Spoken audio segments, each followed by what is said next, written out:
tardes. Hoy día lo que vamos a hacer es un análisis general, corto. Me dicen que tenemos poco tiempo, así que vamos a dejar un espacio para preguntas también, sobre lo que pasó en la independencia y cómo eso afectó a Chile y Argentina y las relaciones entre ambos. Partiendo por la independencia gestada por José Miguel Carrera a partir del año 1811. Todo el periodo de la Patria Nueva, que como ustedes saben fue bastante exitosa la gestión de Carrera. Muchas veces se habla de que Carrera tuvo un mal desempeño militar. Es exactamente todo lo contrario. Después de que él gesta la independencia, primero el 4 de septiembre de 1811 y nuevamente el 15 de noviembre, con el segundo golpe, cuando ellos consiguen el poder total, porque al principio lo tenían en parte la familia Larraín, inician una independencia bastante acelerada y rápida, creando una constitución al año siguiente y organizando el país en todos los aspectos, incluyendo todos sus símbolos, la educación, las obras públicas y una serie de otras gestiones que sería largo de enumerar, particularmente todo el esfuerzo que hacen en educación. Pero la parte militar, que parte en 1813, cuando vienen estas fuerzas desde Lima para organizarse a partir de Chiloé, Valdivia, Talcahuano y Concepción en contra del ejército patriota, donde se organizan las fuerzas realistas, que entre paréntesis eran casi todos chilenos también. Muchas veces hablamos de que era una guerra contra España, pero en realidad era una guerra civil entre chilenos, unos partidarios del rey y otros partidarios de la patria. Y había españoles en el sector pro-realista y también había españoles en el sector pro-patriota. En ese periodo, José Miguel Carrera tiene mucho éxito en la campaña militar. Yo con mucha frecuencia, incluso de importantes historiadores, escucho de que Carrera fracasó militarmente. Y la verdad es que él tuvo una primera sorpresa en Yerbas Buenas contra la plenitud del ejército, con un ataque sorpresivo del coronel Puga con 600 hombres, donde tuvo un éxito total. Desbarajustó completamente el ejército realista. Y Carrera ahí no fue derrotado, como algunos insinúan, sino que él tuvo un éxito total al punto de que avanzó con el ejército patriota hacia el sur y los realistas retrocedieron. Después hubo una segunda batalla de San Carlos que muchos expertos hoy día, entre comillas, critican por la forma como se realizó la batalla de San Carlos. Pero la batalla de San Carlos fue un éxito para los patriotas y para Carrera, para sus hermanos que participaron, Juan José en particular.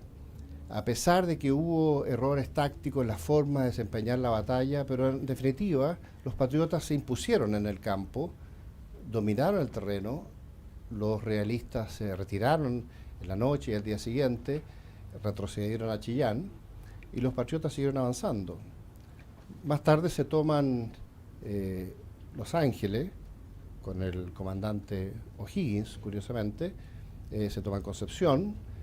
Finalmente, en una batalla bastante compleja, se toman la península de Talcahuano, la península de Tumbes, y tienen éxito en capturar incluso un buque realista que venía llegando con fondos, con un brigadier que venía a reemplazar al general Pareja, que había muerto, y había sido reemplazado por el capitán Sánchez, que había sido ascendido a coronel y comandante de las fuerzas realistas. Este brigadier venía a reemplazar al coronel Sánchez, que estaba a cargo de las fuerzas realistas, y fue capturado por el capitán Freire, en una operación bastante impresionante. Por lo tanto, Carrera tuvo éxito en Yerbas Buenas, en San Carlos, en la toma de Los Ángeles, en la toma de Concepción, en la toma de Talcahuano, y después encerró al ejército realista en Chillán.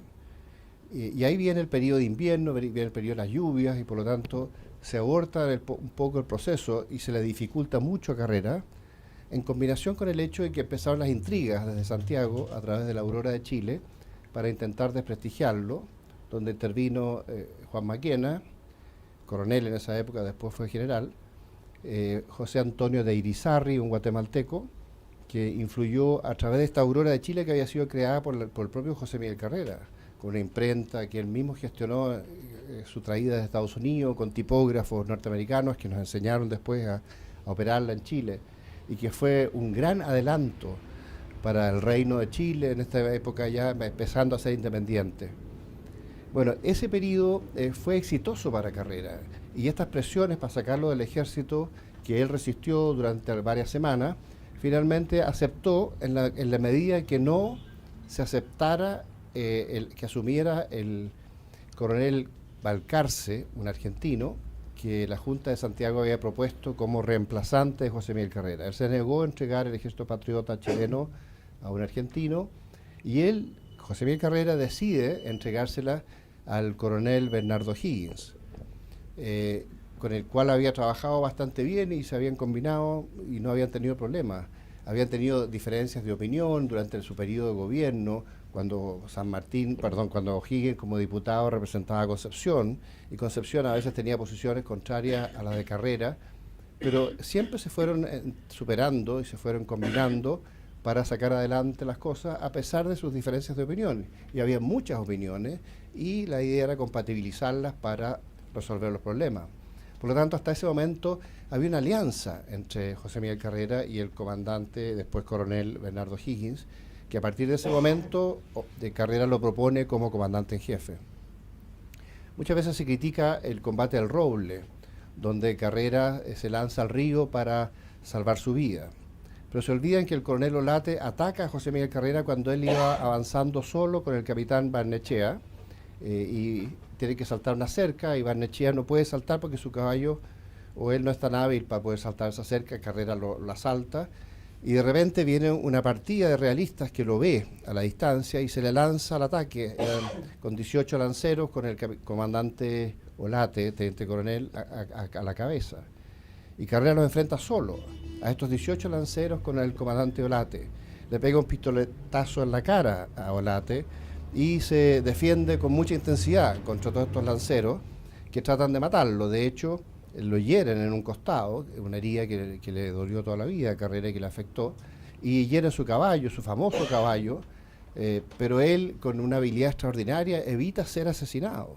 Y para eludir el ser asesinado, él estaba solo, con 18 lanceros y este coronel, o sea, eran 19 hombres. Se lanza al río Itata y sale nadando, se lanza de una altura impresionante, los realistas no son capaces de seguirlo porque no pueden creer lo que hizo, y Carrera sale un poco más abajo en el río y corre caminando porque su caballo ya no podía funcionar, de hecho murió, hacia donde estaba el comandante Juan José Carrera, el general Juan José Carrera, que estaba a cargo de la otra división, y poco tiempo después vuelve al campo y domina la situación. Y el combate del Roble, que fue un combate, que no fue nada importante, por supuesto que no fue una derrota a Carrera, él termina dominando el campo y vuelve con una fuerza. Y lo impresionante es que él logra salvar su vida. Se habla del heroísmo de O'Higgins. Efectivamente, O'Higgins era un hombre siempre muy valiente, eso nunca se ha dudado. Pero el rol de O'Higgins en el combate al Roble fue gritar o vivir con honor o morir con gloria, y eso es cierto. Inmediatamente que dice eso, y él está en otro lugar, no en el lugar donde fue el ataque, sino que al otro lado del río, inmediatamente después de que dice eso, lo hieren una mano. Y el alférez José María de la Cruz lo venda y lo cura, y Bernardo Higgins no participa en el combate, porque al principio del combate, justo cuando él estaba empezando a insinuar, juntar a las tropas que había dentro del desorden que se generó, él es herido en una mano y no participa en el combate. Y el combate lo dirige básicamente Joaquín Prieto, José María de la Cruz, que era un alférez, el capitán Benavente, y el coronel, de repente me voy a acordar el nombre, el artillero, en fin, pero son 4 oficiales importantes, profesionales, que logran organizar la defensa. Y esta incursión del comandante Olate con la intención de sorprender a esta división del Ejército Patriota, que era una de las unidades, porque había varias otras en otros lugares, pasa y se va. Por lo tanto, no tiene ningún significado. Muchas veces se ha usado el argumento del combate al Roble para desprestigiar a Carrera, pero para nosotros lo sorprendente es que Carrera se haya salvado cuando es atacado por 18 hombres más un coronel, un comandante,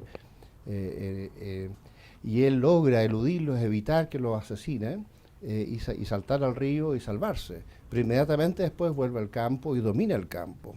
Y él es el que elogia a Bernardo Higgins, porque le cuentan que Bernardo Higgins, como era el coronel, el más antiguo, fue el que hizo ese grito de vivir con honor a morir con gloria, a mí los valientes, en fin. Pero él es herido y no dirige el combate. El combate lo dirige básicamente el capitán Prieto, que era el más antiguo, pero también Benavente y varios otros que eran soldados profesionales, incluso el teniente Ramón Freire, que todavía no había, o recién había ascendido a capitán, Ramón Freire. Lo que quiero decir con esto es que en la Patria Vieja, a partir de ese momento, se le entrega el mando del ejército a Bernardo Higgins, por decisión de José Miguel Carrera, no por decisión de la Junta de Gobierno Central de Santiago, que había reemplazado a Carrera en el mando. Y ahí es cuando hay una serie de problemas, porque él se junta con Juan Maquena y hace el mayor esfuerzo para continuar con la independencia, y tiene algunos pequeños éxitos parciales y muchos contrastes y muchos problemas. Ahí el ejército patriota empieza a tener fallos y empieza a tener dificultades y empieza a perder, verdaderamente empieza a perder. Con el periodo de Carrera nunca perdió en ninguna batalla, en ninguna circunstancia, ni siquiera en el Roble, ni siquiera en el Roble.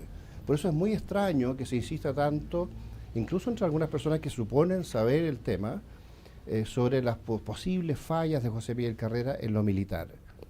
Bueno, ahí viene a raíz de esto el Tratado del Ircay, que básicamente es una rendición ante el enemigo, una rendición ante las fuerzas realistas, donde se aborta la independencia de Chile y se reconoce el rey de España. Y eso hace que maniobre José Miguel Carrera con su hermano en forma secreta, porque lo empiezan a perseguir.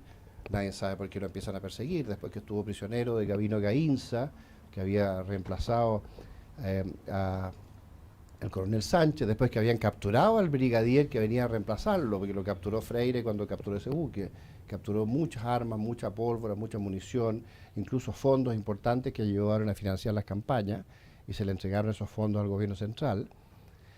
En otras palabras, Carrera tuvo solamente éxito, o Higgins desgraciadamente no tuvo éxito, y Carrera finalmente retoma el poder con estas maniobras de último momento, y reinicia la independencia de Chile. Cuando Carrera hace este golpe en Santiago para reiniciar la independencia, que había sido abortada por el Tratado del Ircay, es cuando el ejército patriota, dirigido por Bernardo Higgins, no acepta esto y se desplaza desde Talca hacia el norte para enfrentar a Carrera en una guerra civil, a enfrentarlo en circunstancias que estaban las tropas realistas en esa zona, de esa zona al sur, y en las tropas realistas avanzan detrás de O'Higgins hacia el norte, tomándose todo el territorio que se pudo haber defendido, y finalmente se produce este choque entre el ejército patriota, dirigido por Bernardo Higgins, y José Miguel Carrera, con un ejército bajo el mando de Luis Carrera en la batalla 3 Acequia,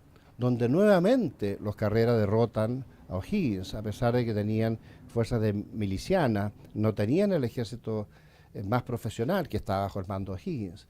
Pero con las habilidades de Luis Carrera y con la estrategia general de José Miguel Carrera, los Carrera nuevamente ganan.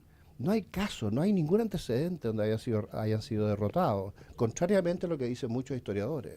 Contrariamente a lo que dicen muchos historiadores. Entonces, en ese periodo es cuando finalmente Carrera le perdona la vida a Bernardo Higgins, lo llama a una reconciliación, actúan juntos, pero O'Higgins, por las intrigas de Juan Maquena, que siempre estaba a su lado, empieza a desconocer muchos procedimientos. Ya cuando Carrera se toma el poder, a uno de los que echa de Chile y lo manda exiliado a Mendoza es al general Juan Maquena, porque lo ve como el responsable de todas estas divisiones entre los patriotas.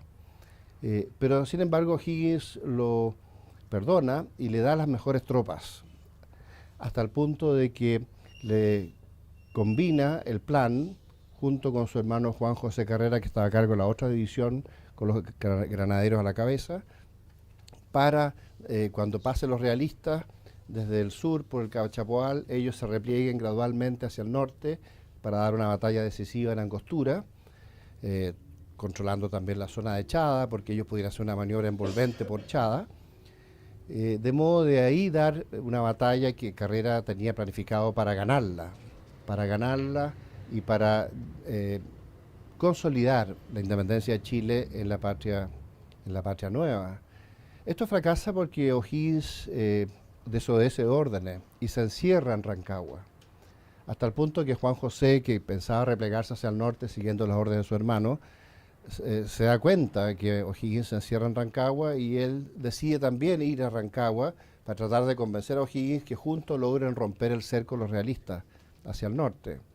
Se ha dicho mucho que a raíz de esos 36 horas de combate en Rancagua, donde los patriotas fueron encerrados por los realistas, se ha dicho mucho que José Miguel Carrera no intervino.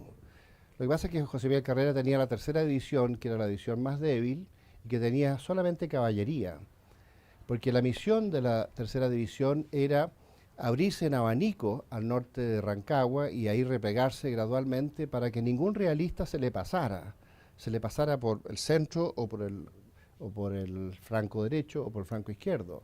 Porque si se le pasaba a los realistas y una fuerza importante realista se tomaba Angostura, se abortaba todo el plan. Así que la misión de José Miguel Carrera no era atacar Rancagua para salvar a O'Higgins, como se dio en esas circunstancias que él no esperaba que se produjeran, sino que mantener el abanico al norte para que no se le filtraran los realistas hacia Angostura. Si se tomaban Angostura, se tomaba toda la estructura de artillería y de trincheras que tenía estructurada ahí José Miguel Carrera para dar la batalla decisiva. Aún así, él mandó a una división de su hermano Luis Carrera a entrar por el norte, por la zona de la parcela, podríamos llamar, un pequeño campo de la Cuadra, y desde la Cuadra hacia el norte, entrando por el camino central, intervino el capitán Ambrosio Rodríguez, hermano de Manuel Rodríguez,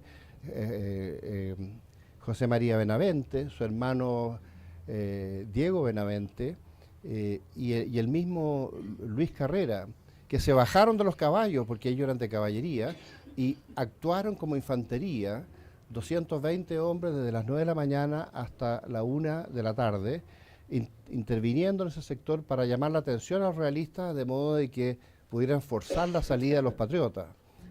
Pero O'Higgins no entendió la maniobra, desgraciadamente no había celulares para comunicarse ni radios tácticas, así que se mandaron unos estafetas, pero llegaron a destiempo. O'Higgins no entendió la maniobra y no lo aprovechó. Y en un momento dado cesan los fuegos y se tocan unas campanas, cesan los fuegos en la plaza central de Rancagua y Carrera cree que se han rendido. Entonces le da orden a Luis Carrera que se repliegue con estos infantes que se habían bajado del caballo y que habían intervenido por el norte de Rancagua para salvar a los encerrados. Retoman sus caballos y se van hacia el norte con la idea de ver la posibilidad de juntar fuerzas dispersas que hubiera en la zona y tratar de juntar una fuerza crítica para poder ver si actuar en la zona de Chada y Angosturas, para ver si había alguna posibilidad de organizar una fuerza para dar alguna batalla de importancia ahí. Por lo tanto, Carrera se empieza a mover hacia el norte a partir de ese momento, creyendo que O'Higgins se había rendido con los patriotas. Y bueno, fue una mala interpretación porque O'Higgins todavía no se había rendido, simplemente había parado de hacer fuego y había tocado las campanas. Hasta que finalmente O'Higgins es sacado por el capitán Freire con los cazadores desde Rancagua y Juan José Carrera con el coronel Francisco Calderón sale por otro lado. Es muy heroica la salida de O'Higgins, pero en realidad la verdadera historia es que O'Higgins iba rodeado por los cazadores del capitán Ramón Freire y en un momento dado se le trancó el caballo, a O'Higgins no pudo saltar una zanja y en medio de un fuego tuvieron que bajarse varios cazadores a ayudarlo a pasar esa zanja, mientras Ramón Freire se batía en todo alrededor. Salieron alrededor de 220 cazadores apoyando a O'Higgins, llegaron 120 finalmente a lo que hoy día es Santa Rita, donde estaba doña Paula Jaraquemá, que los recibió después. O sea, ahí murieron solamente en ese periodo para sacar a O'Higgins, murieron alrededor de 80 personas para salvar a O'Higgins. Él no iba a la cabeza, iba al medio rodeado por los cazadores de Ramón Freire. Sin embargo, por otro lado, salió en forma muy heroica, solo, el coronel Juan José Carrera con el general Juan José Carrera con el coronel Francisco Calderón.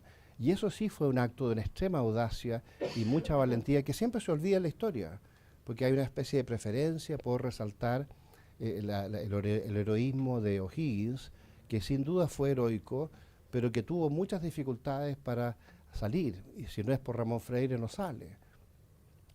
Ahí finalmente en 2 días ellos se van a Mendoza y Carrera es el último en irse y trata de organizar una defensa en el norte y finalmente en el combate de los papeles hace una resistencia cuando están empezando a subir las cordilleras, considerando que había muchas familias con sus carretas y con sus coches y con sus caballos que iban hasta la base de la cordillera y ahí seguían en mulas o a caballo hacia arriba y muchos a pie.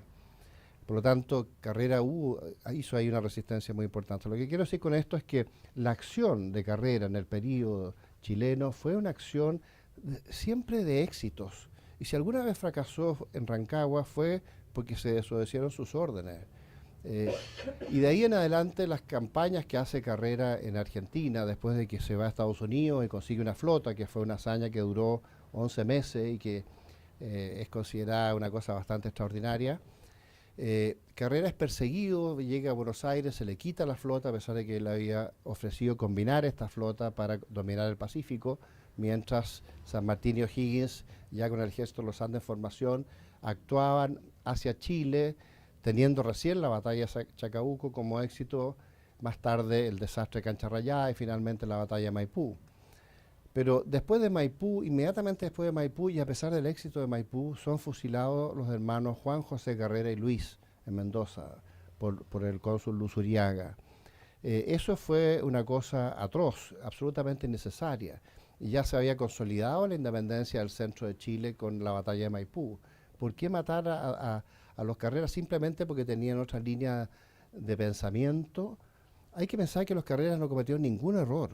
Quizás el único error para ellos en su momento es aceptar que Juan Maquena influyera tanto en el coronel Bernardo Higgins, que después ascendió a brigadier, o sea, general, y con el mando del ejército en reemplazo de Carrera en la Patria Vieja. Esa influencia de Maquena fue nefasta, y la gestión de José Antonio Irizarry. Pero fuera de eso, ningún error de los Carrera, solamente éxito en lo militar y en lo político, por supuesto. Entonces, ¿por qué perseguirlos? ¿Cuál era el argumento para perseguirlos?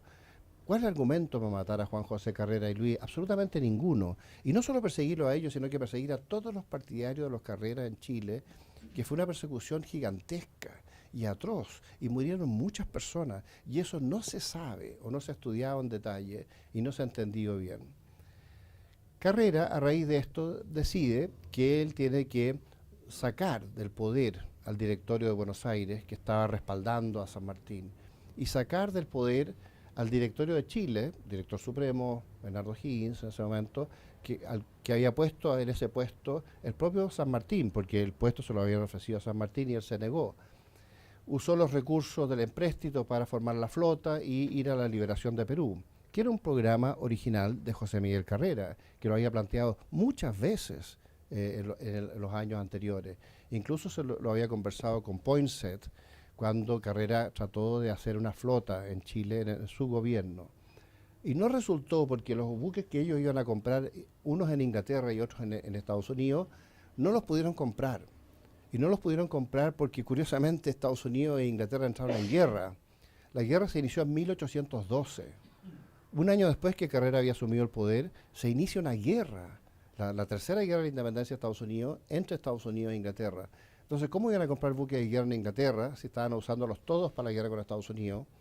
¿O cómo iban a comprar buques en Estados Unidos, como le sugería Poinsett, si los norteamericanos estaban usando todos los pocos buques que tenían contra Inglaterra? Eso frustra y aborta el proyecto de formar la primera Armada de Chile en el periodo de la Patria Vieja. Pero aún así, Carrera, con su propia habilidad personal, logra formar la primera flota chilena en Estados Unidos, que es después tomada en Buenos Aires por Martín de Pueyrredón, cuando José Miguel Carrera es tomado preso. Finalmente, Carrera se logra arrancar de esta prisión del directorio, de la logia y de Martín de Pueyrredón, y él se va a Montevideo, donde organiza, después de estar un año con el general Lecor, curiosamente el general Lecor, el barón de la Laguna, era un noble imperial de Portugal que se había trasladado a Brasil después de que Napoleón invadió la península ibérica, junto con toda la corte de Portugal, y formaron el Imperio del Brasil. Y ellos, con sus intereses geopolíticos, estaban muy interesados en Río Grande do Sul y en la provincia oriental, lo que hoy día es Uruguay. Y a raíz de eso es que finalmente las tropas portuguesas o las tropas brasileras, como ustedes quieran llamarlas, invadieron la península oriental, o sea, lo que hoy día es Uruguay. Y el que los enfrenta es Artigas, el mismo líder regional que quería asegurar Uruguay para Argentina, porque hoy día se habla que Artigas era el padre de la patria de Uruguay. La verdad es que lo que quería Artigas era asegurar Uruguay para Argentina. Realmente Artigas era un patriota argentino. La única diferencia con el poder central de Buenos Aires es que él era federal. Por lo tanto, él lucha por el federalismo en contra del centralismo de Buenos Aires. Por eso es que en un periodo posterior, después de que está durante un año Carrera, tratando de ver qué va a hacer en Uruguay, empieza a imprimir esta famosa serie de escritos para promover sus ideas y para promover el movimiento federal. Y como él estaba promoviendo el movimiento federal a través de la prensa, consideraba absolutamente lógico entenderse con Artigas, que era el jefe federal que resistía a los portugueses.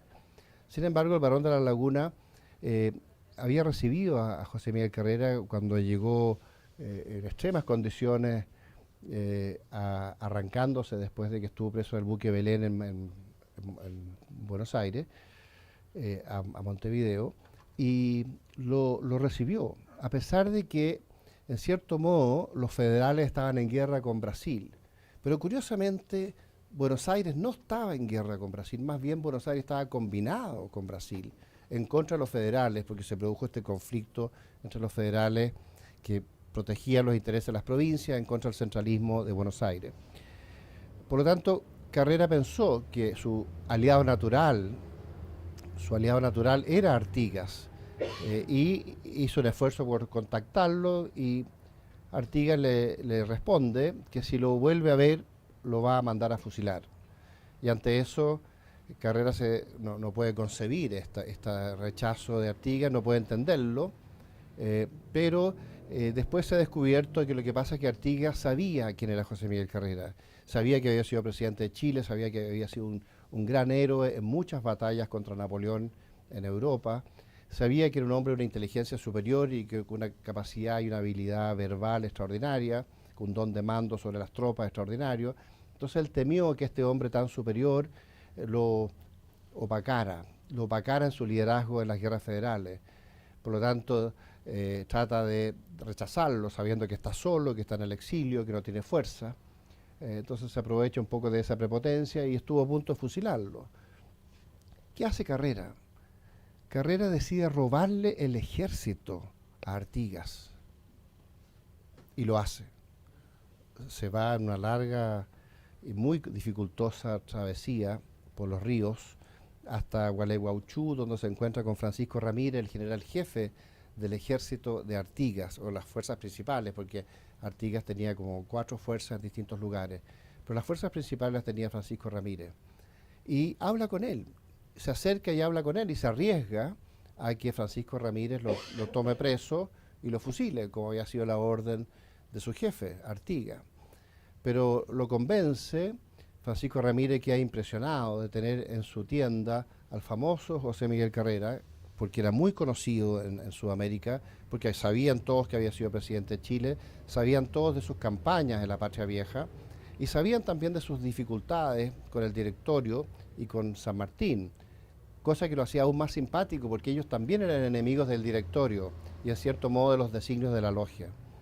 Por lo tanto, Francisco Ramírez cae bajo la influencia de José Miguel Carrera, y Carrera le propone hacer una campaña para tomarse Buenos Aires, cosa que nunca se había pensado hasta ese momento por parte de los federales. Los federales resistían políticamente a Buenos Aires y estaban en lucha contra los portugueses, pero no se les ocurría tomarse Buenos Aires, eso lo consideraban como simplemente demasiado. Pero bajo Carrera él se combina con López y finalmente invaden Buenos Aires y se la toman. Lo que quiero decir con esto es que estas gestiones tan extraordinarias de José Miguel Carrera, en combinación con la obra de San Martín, con O'Higgins, y después sus operaciones en Perú, en la Patria Vieja, gestan un proceso paralelo entre Chile y Argentina, donde nosotros siempre resaltamos mucho esta alianza entre San Martín y O'Higgins para tratar de promover una alianza entre Chile y Argentina hoy como símbolo. La alianza entre San Martín y O'Higgins como símbolo. Y se nos olvida que habían otros símbolos. La alianza entre José Miguel Carrera y Francisco Ramírez, entre José Miguel Carrera y Estanislao López, entre José Miguel Carrera y Carlos María de Alvear después, que fue un hombre que había sido gobernador de las Provincias Unidas del Plata, que equivale a ser presidente de Argentina, y que más tarde volvió a ser jefe de Estado de Argentina en varias oportunidades, porque vivió muchos años, Carlos María de Alvear, y fue un hombre emblemático en la historia de Argentina, y su familia y sus descendientes también, todos emblemáticos en la historia argentina. Por lo tanto, esa alianza del directorio, también había una alianza entre los federales, y esa alianza de los federales la representa por Chile, José Miguel Carrera, y probablemente por Argentina, yo diría, en ese momento Francisco Ramírez, pero después cuando muere Ramírez pasa a ser como la máxima figura Carlos María de Alvear, que gobierna durante muchos años.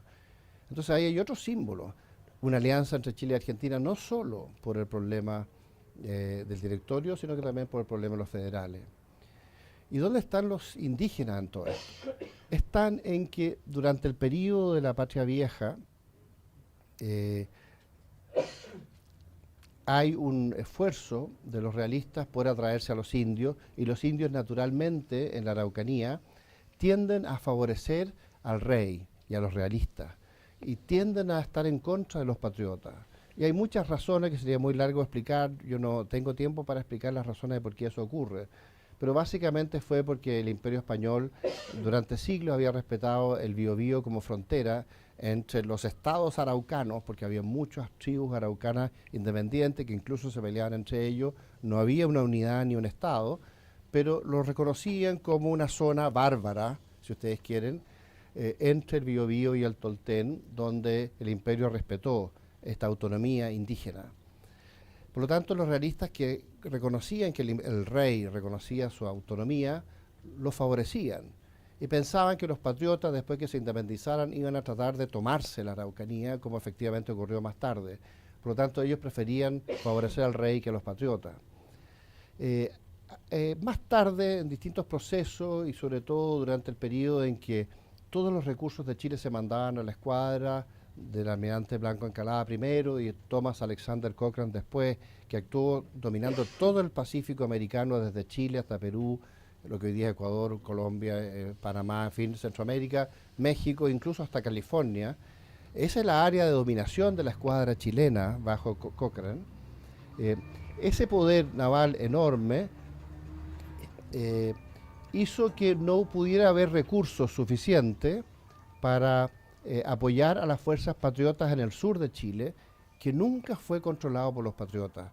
De hecho, la zona de Concepción y todas las áreas de los alrededores fueron saqueadas reiteradamente por huestes realistas, dirigidas por gente como Vicente Benavides, como el coronel Picó, como el comandante Senosoaín, como el cura Ferrebú, que pasó a tener el rango de general y era un cura, y dirigía una hueste de 2.000 hombres y alrededor de 3.000 indios, y arrasaban y quemaban todas las haciendas, todos los campos, hasta el punto de que la gente se moría de hambre, porque eran tantas las quemas de campo que la gente ni siquiera se atrevía ya después a sembrar, porque no podían cultivar y mucho menos cosechar, porque venían estos saqueos y arrasaban con todo. Hubo hambruna en gran escala en el sur de Chile, no solo en el bando patriota, sino que también incluso en el bando realista como consecuencia. Por lo tanto, los indígenas en general se hicieron realistas, y los patriotas, para enfrentarlos, mandaron al recién ascendido general Freire, que había sido un hombre clave en la batalla de Maipú, porque con su caballería dio vuelta a la batalla y permitió que se ganara. Por lo tanto, era un hombre extremadamente joven, tenía alrededor de 30 años y ya era mariscal y jefe de las fuerzas del sur. Muy amigo de O'Higgins durante mucho tiempo, a pesar de que en el periodo en que estuvo en el exilio se combinó con José Miguel Carrera y participó en la operación del comodoro Guillermo Brown hacia el Pacífico, que fue una operación corsaria que salió con 4 buques de Buenos Aires operando hasta el Pacífico, y Ramón Freire era el jefe de la fuerza de desembarco del comodoro Brown, y él, con el grado de capitán, era capitán hacía un par de años y ahora ya era mariscal, eh, por su hazaña en combate. El capitán Ramón Freire capturó 13 buques realistas en todas estas operaciones corsarias de Brown, que fue una operación organizada secretamente por José Miguel Carrera y combinada por conclaves, con varios personeros, y estaba equipada por gente chilena. No había ningún argentino. Hoy día la base de la historia naval argentina es el Comodoro Brown. No había ningún argentino, había un cadete que se llamaba Éspora, que tenía 15 años, que era el único argentino en los 4 buques de la expedición Brown. Sin embargo, la expedición Brown estaba llena de chilenos y de carrerinos. Uno de esos buques se hundió desgraciadamente en el Cabo de Horno y ahí iba don Julián Uribe, que era el jefe político de la expedición, y eso abortó todo.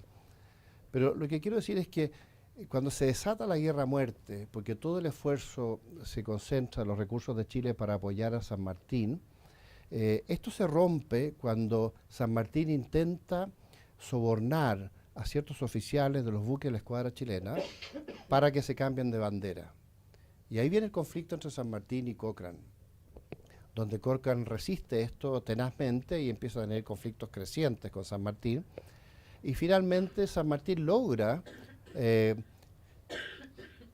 conseguir que ciertos comandantes, que eran casi todos ingleses, porque habían sido contratados después de las guerras napoleónicas por su experiencia en las guerras europeas, para operar en la escuadra chilena, algunos de estos ingleses y estos buques pasan a formar la primera escuadra peruana bajo dirección del protector, que era San Martín.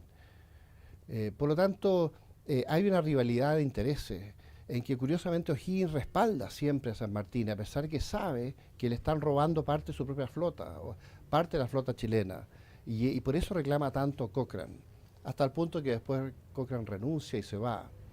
Y San Martín en un momento dado trata de combinarse con Simón Bolívar en Guayaquil, y curiosamente Bolívar, que está en cartas con Carrera desde la época que Carrera estaba en Estados Unidos y a través de sus ministros, Bolívar tenía 2 ministros subrepticios que operaban clandestinamente en Estados Unidos, porque oficialmente el gobierno de Estados Unidos no podía reconocerlo. Ellos estaban combinados y San Martín no se dio cuenta hasta qué punto el movimiento federal y el movimiento republicano estaba combinado. En este caso, José Miguel Carrera en el cono sur con Simón Bolívar en el extremo norte de Sudamérica. Y por eso que Bolívar tiene una reunión secreta con San Martín, no se sabe bien lo que se dijo, pero finalmente San Martín se retira.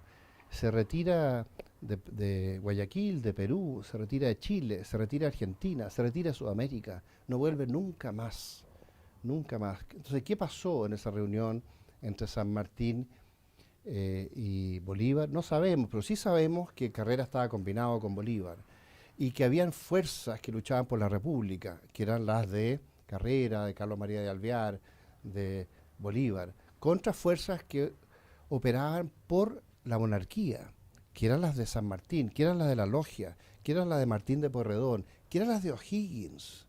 Muchas veces se ha dicho en Chile que O'Higgins era un republicano, pero O'Higgins no era la persona más importante en la Logia, era un subalterno dentro de la Logia, y él obedecía órdenes.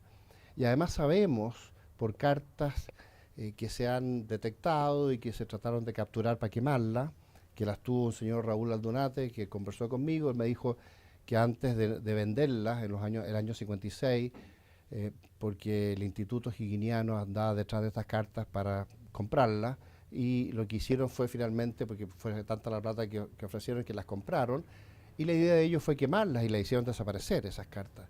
¿Y qué es lo que eran estas cartas? Cartas entre San Martín y O'Higgins, en que se dejaba en evidencia que O'Higgins era partidario de la monarquía que proponía San Martín para Sudamérica, con sede en Lima, ¿ah? Con una especie de confederación sudamericana, una cosa muy interesante, muy legítima, muy valiosa, que sería digno de analizar, no tiene por qué ser reprochable, pero se ha tratado de esforzar la historia y tratar de decir que O'Higgins era un republicano. No, ellos eran realistas, igual que la logia, igual que el directorio.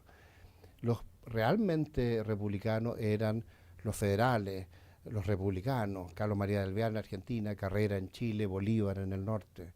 Y ellos fueron los que finalmente se impusieron, porque fue Bolívar el que termina esto con Sucre en la batalla de Ayacucho, donde ya San Martín estaba en Europa y había desaparecido.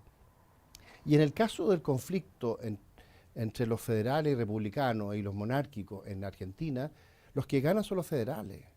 Sí, Buenos Aires fue tomado 3 veces por José Miguel Carrera, al mando de los federales. Y al mando de los federales, porque muchas veces se ha dicho que no estaba al mando José Miguel Carrera. Yo tengo varios libros que lo acreditan, lo demuestran, incluso de argentinos que fueron testigos de la época. Ahora, ¿dónde están los mapuches, los araucanos en todo esto? Bueno, están en la guerra a muerte, que fue tremenda, y que dejaron solo primero a Ramón Freire, más tarde al coronel Joaquín Prieto, donde O'Higgins no tenía recursos para respaldarlo porque se los mandaba a todos a San Martín en el Perú. La guerra a muerte fue tan tremenda que los mapuches o los araucanos, cuando capturaban a los prisioneros, los asesinaban a todos y no respetaban a los prisioneros. Y esto ocurrió 1 vez, 4 veces, 7 veces, hasta que los patriotas en represalia, y los soldados en represalia, incluso en cierto descontrol, a pesar de las órdenes de sus oficiales, también empezaron a matar a todos los prisioneros realistas que capturaban, como venganza por las matanzas previas que habían hecho los araucanos en contra de sus huestes. Y esto se escaló hasta un nivel descontrolado, y por eso se produjo esta guerra a muerte tan tremenda que asoló el sur de Chile durante mucho tiempo. De hecho, la guerra contra los Benavides después siguió contra los hermanos Pincheira. Mucho más tarde, después de Picó, después de Senosoaín, después del cura Ferreú, finalmente fueron los hermanos Pincheira, y fueron 4 hermanos que tuvieron los mandos de ese periodo hasta 1834, ya en el gobierno de Prieto, cuando se empezó a organizar la República, en que su sobrino Manuel Bulnes Prieto fue el que gana las últimas batallas contra los Pincheira. Entonces fue una cosa muy larga, porque empieza ustedes que la independencia empieza en 1810 y esto termina en 1834, en la guerra contra los realistas de los Pincheira, apoyados por los araucanos. Pero los araucanos sufrieron mucho por el enfrentamiento con Freire, que era un gran militar, o con Prieto, que también fue un militar que siempre fue exitoso. Y ese sufrimiento extremo de los araucanos en esta guerra tan grande hizo que una parte muy grande de los araucanos se fuera hacia lo que es la Patagonia Oriental. Y más tarde muchas de estas fuerzas se movieron hacia el norte y llegaron hasta las fronteras con Buenos Aires, hasta las fronteras con Córdoba, a la frontera de San Luis y de Mendoza. Y un cacique en particular, que se llamaba Juan Calfucurá, que nació en la zona de Villarrica, se hizo dueño de las pampas y él doblegó a los pehuenches, doblegó a los tehuelches, doblegó a los ranquieles, doblegó a los pampas, doblegó a los boroganos, incluso a los tehuelches que estaban más al sur, y formó un imperio que es muy poco conocido, que se fue el imperio indígena a partir de 1820.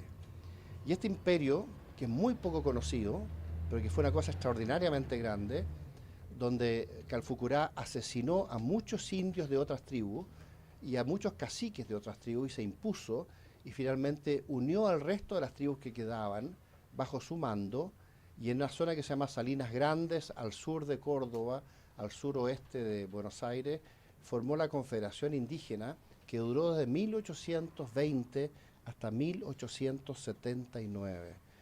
Cuando finalmente viene la campaña al desierto de Roca, en el gobierno de Avellaneda, de Nicolás de Avellaneda, donde hay una campaña combinada del ejército argentino para avanzar desde la zona de Buenos Aires hasta lo que se llama el Río Negro.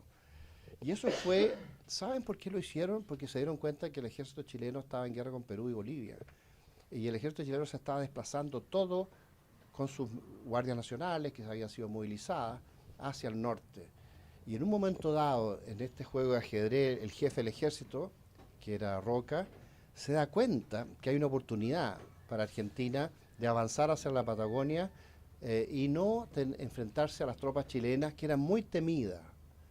Los argentinos temían muchísimo a los chilenos porque habían visto lo que los chilenos hicieron bajo el mando de José Miguel Carrera en las guerras federales, donde la gran mayoría de las fuerzas federales eran argentinas, de las provincias, gente muy brava también, pero el núcleo más poderoso y más importante era el núcleo de los 700 húsares de la Gran Guardia que José Miguel Carrera rehizo en Argentina, después que se tomaron Buenos Aires la primera vez bajo el mando de Manuel de Zarratea, que era el presidente o gobernador de las Provincias Unidas del Plata, muy amigo de Carrera, que le permitió sacar a todos los chilenos que estaban en el exilio en distintos regimientos argentinos y formar un regimiento de chilenos con un uniforme de húsares.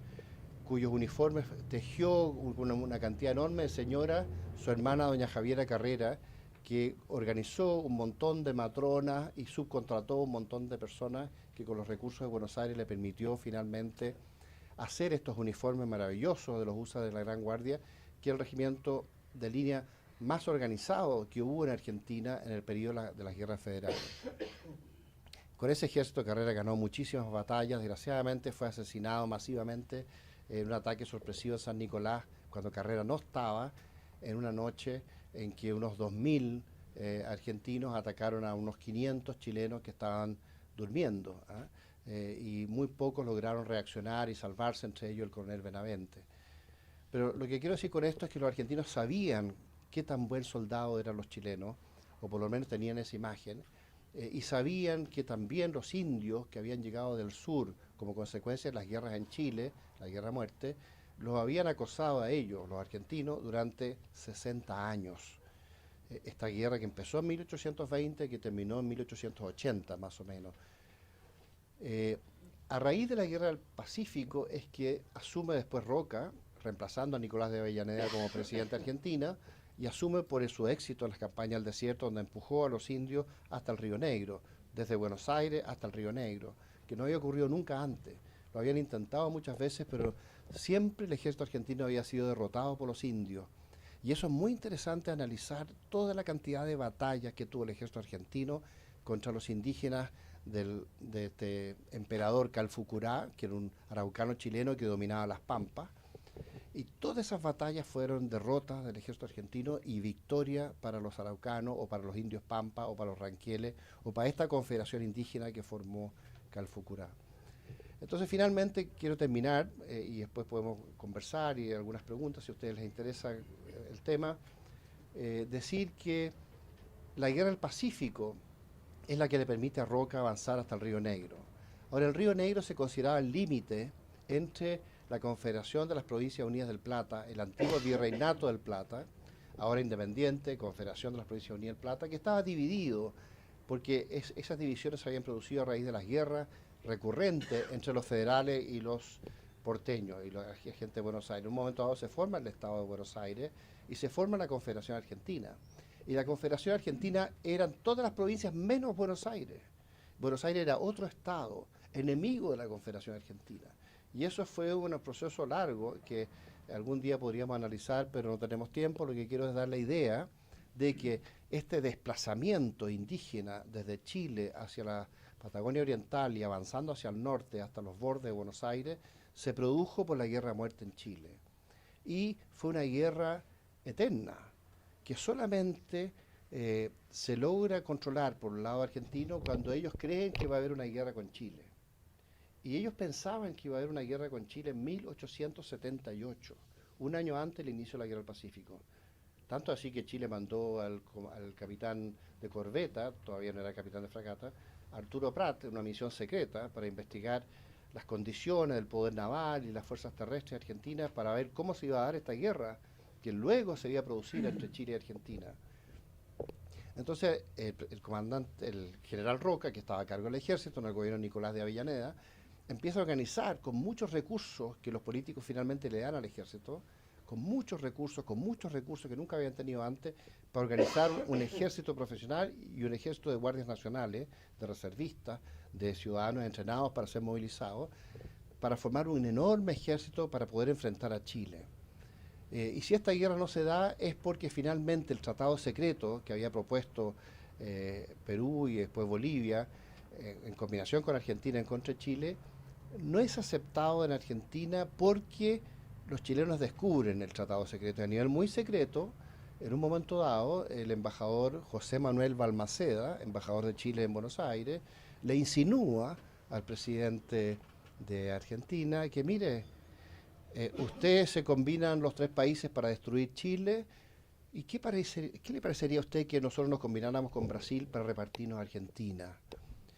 Eso heló a los argentinos y los hizo reconsiderar todo, hasta el punto de que finalmente, con mucho criterio, Nicolás de Avellaneda decidió no incorporarse al tratado secreto en contra de Chile, y eso permitió que nosotros no tuviéramos guerra con Argentina, y finalmente en plena guerra del Pacífico los argentinos, cuando ya Roca era presidente, consiguieron el tratado de 1881 que delimitó la Patagonia Oriental y se la entregó a Argentina, considerando que el Río Negro al sur debiera haber sido chileno, era el Chile nuevo, de los antiguos planos de Cano y Olmedilla en la época del Imperio Español. Cuando el imperio reorganizó los territorios, dijo: la Patagonia Oriental va a ser el Chile nuevo. Y no se pudo conseguir nunca el control del Chile nuevo o la Patagonia Oriental, porque las guerras siempre recurrentes contra los araucanos del Biobío al sur impidieron al ejército chileno tempranamente controlar la Patagonia Oriental. Por lo tanto, la Patagonia Oriental estaba relativamente vacía, tanto de chilenos como de argentinos, y por eso fue una zona vacía en disputa, pero muy controlada por los indígenas, primero más pacífico, y finalmente cuando Calfucurá se toma la Patagonia desde Chile y forma la Confederación Indígena, ya era una fuerza militar enorme que los argentinos nunca pudieron doblegar. Solamente pudieron doblegar la campaña del desierto en 1879, con este gigantesco ejército que Roca había organizado no para los mapuches o para los araucanos, sino para enfrentar a Chile. Entonces tenía en ese momento un ejército enorme y muy profesional, usaron a los profesionales y lanzan finalmente 5 divisiones de 1.200 hombres cada uno, los más profesionales, en contra de los araucanos y la Confederación Indígena, y avanza hasta el Río Negro. Y después del Tratado del 81 ellos tienen libertad para avanzar desde el Río Negro hasta lo que hoy día más o menos Río Gallego, porque Chile había aceptado entregarle la Patagonia Oriental, había eso sí exigido dominar todo el estrecho, de norte a sur y de este a oeste, e incluso le entregó alrededor del 45% de la isla Grande Tierra del Fuego, pero Chile reservándose las islas del sur, del Beagle y hasta el Cabo de Horno, con proyección a la Antártica en esos años. En otras palabras, el conflicto está relacionado por la independencia de Chile y Argentina y por el enorme poder de los araucanos en la zona oriental y en la zona occidental. Chile solamente pudo controlar a los araucanos en 1883. Durante la Guerra del Pacífico, Chile enfrentaba a Perú, enfrentaba a Bolivia, sentía una amenaza a Argentina que no se concretó nunca, pero también estaba en guerra con los mapuches.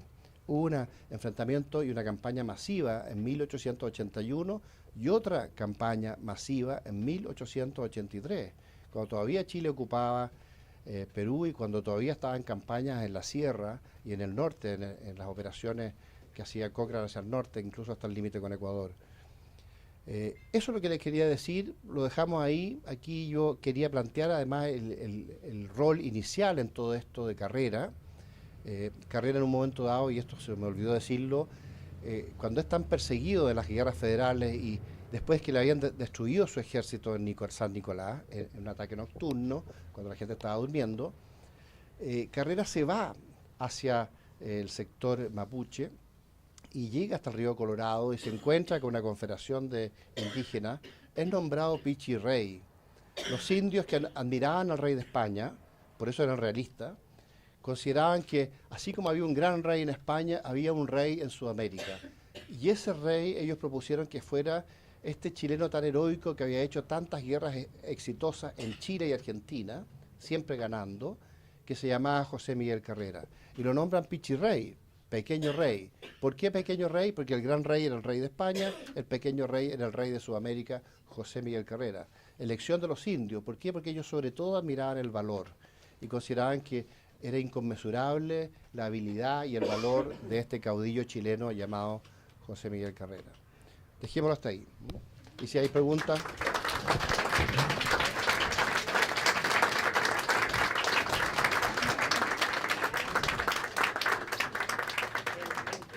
No sé si hay tiempo para preguntas. Yo quiero preguntar una cosa. Sí. Si los indios que proclamaron la Carrera como Pichirrey eran chilenos entonces y eran bajo el mando de Calfucurá.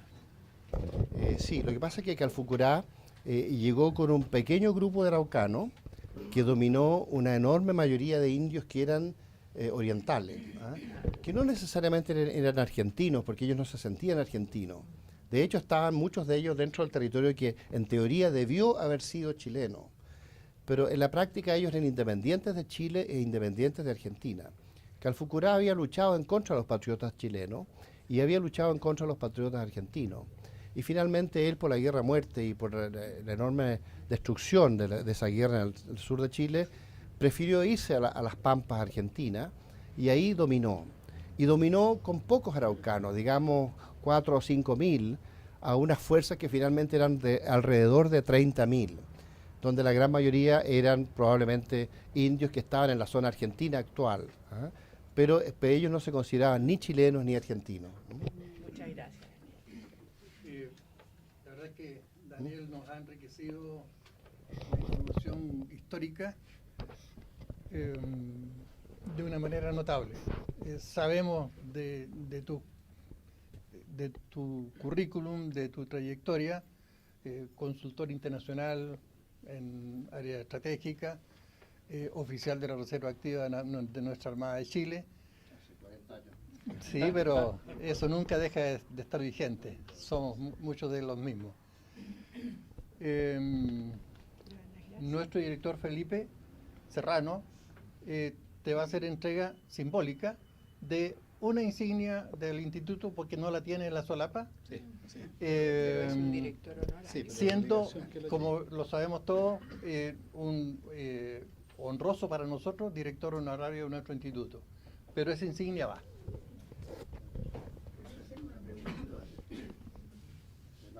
Hacer una pregunta sobre el Inca que iba a poner San Martín y O'Higgins como virrey aquí en Chile. ¿Cómo no?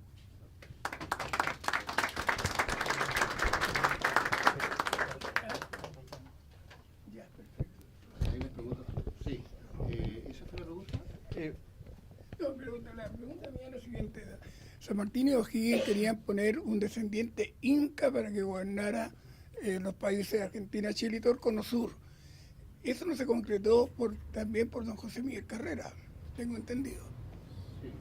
Bueno, la verdad es que hubo como 7 propuestas distintas de reyes, algunos traídos de Europa, otros efectivamente descendientes de los incas.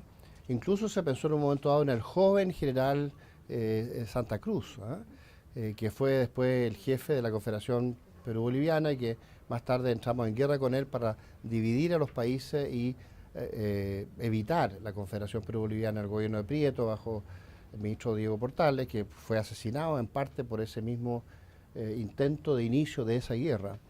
Pero hubo otras propuestas, incluso una hermana del rey de Portugal, porque eran de la misma rama de los reyes españoles, y otras propuestas. No se lograron saber finalmente qué hubiera hecho la logia, pero la logia tenía dentro de sus alternativas varias propuestas y estaban viendo cuál era aceptada, porque cuando ellos proponían a un príncipe europeo que viniera a asumir la monarquía en Sudamérica, tenían que esperar que este príncipe lo aceptara. Y en general había una cierta coordinación europea en contra de la independencia sudamericana y no había mucha predisposición para esto. Por lo tanto, para el directorio fue difícil y para la logia lautarina fue difícil conseguir un príncipe que asumiera como rey de Sudamérica bajo el proyecto de San Martín. Así que en eso también, de cierto modo, ayudó a los republicanos, que dirigía Carrera en Chile, que dirigía Carlos María Alvear en Argentina, y a los republicanos que dirigía Bolívar y Sucre en el norte de Sudamérica, y que fueron los que finalmente se impusieron. De hecho, hoy día somos republicanos, y Argentina es federal, o sea, Carrera se impuso con su idea. Sí. ¿Hay una última pregunta?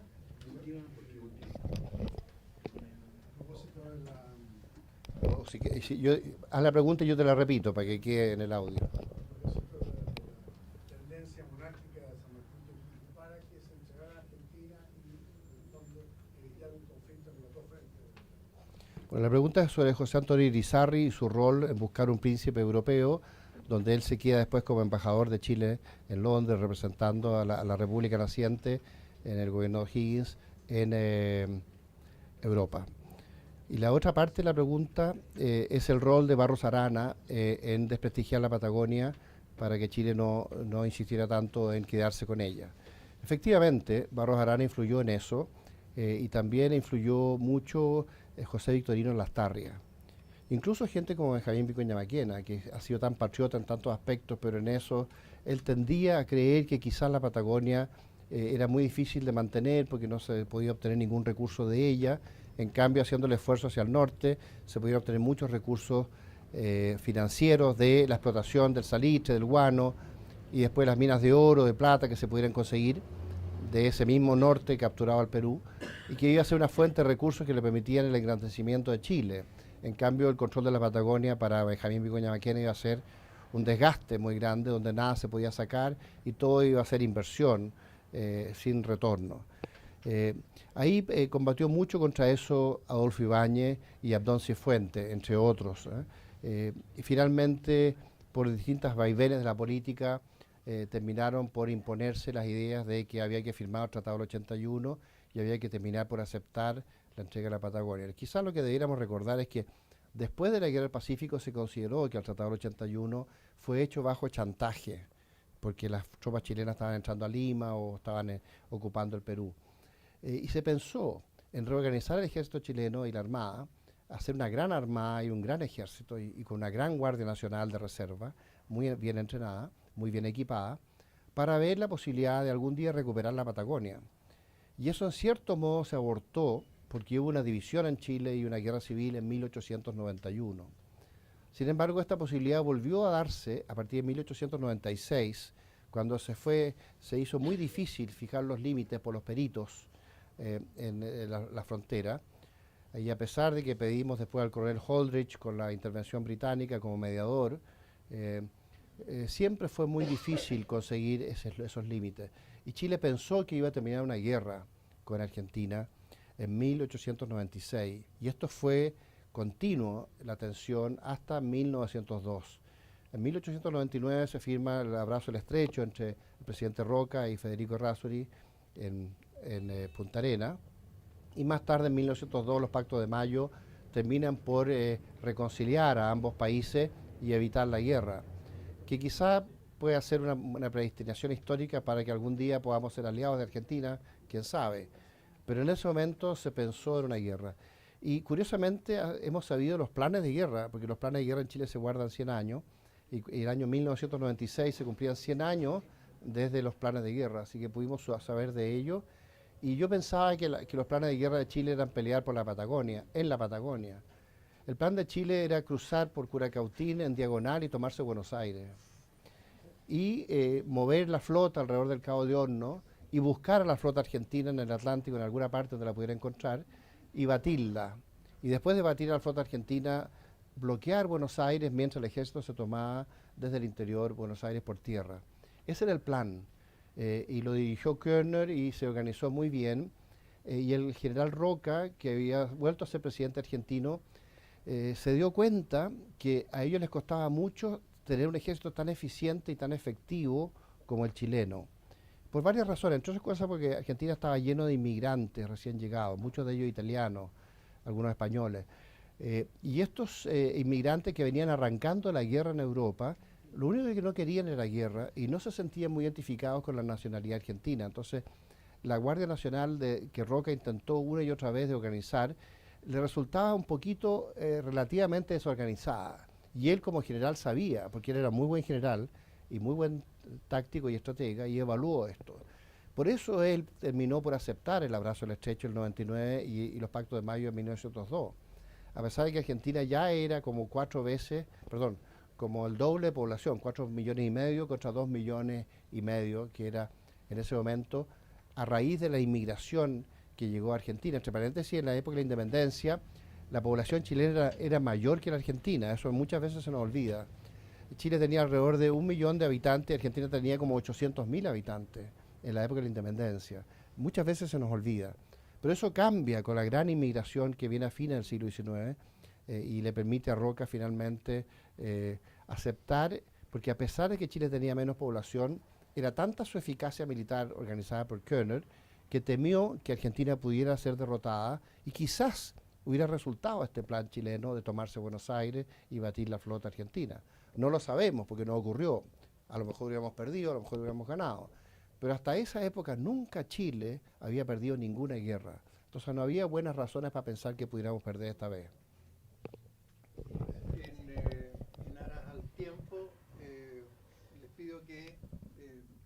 extendamos las preguntas.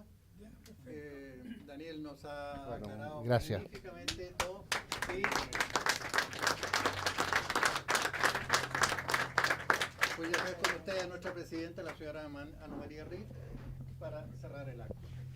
Quiero dar las gracias primeramente a Daniel, puesto que su docta exposición nos ha maravillado a todos y yo sé que le quedan muchas más cosas por explicar y muchas más cosas por entretenernos, porque estamos entretenidos con su exposición. Así que le agradecemos enormemente.